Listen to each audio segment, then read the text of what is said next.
the high performers are usually buckets of neuroses, just like everybody else, with some really serious insecurities that maybe they're aware of, maybe they're not, who have figured out how to capitalize on one or two strengths and have been able to create systems so that they can focus and leverage those things.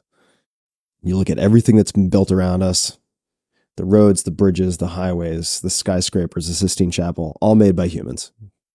You don't need to be endowed with all these magical faculties to create these things, because so many people underestimate themselves that the base hits and the doubles are more crowded, just in terms of top of the bell curve, than aiming for the big. There's a warning, though, that I should add to that, which is it's very easy to hide behind the big. This is borrowed from Seth Godin. In other words, you can say, I want to change the world. Okay, great. But then on a day-to-day, week-to-week, month-to-month basis, what does that mean you're actually doing? What is your next physical action for that?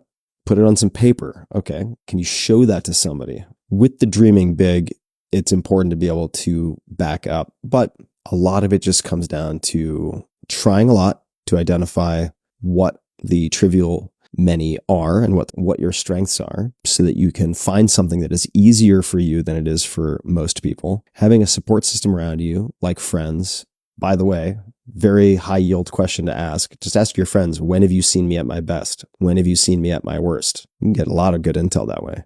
Then just play the game to the best of your ability and really try to be a category of one. It's a lot easier if you find the right arena to be the only instead of being the best, which does not mean you don't focus on quality. But if you don't think in terms of trying to create a new category for yourself, very often you end up in a red ocean type of scenario with a race to the bottom type of dynamic, where it is incredibly difficult to create a career, an identity, a source of income that has a protective moat or margin for error of any type. Last and not least, I would say, if you're serious all the time, you're going to burn out before you get the truly serious stuff done. So don't take every day like it's a life or death thing. At the end, we're all dust.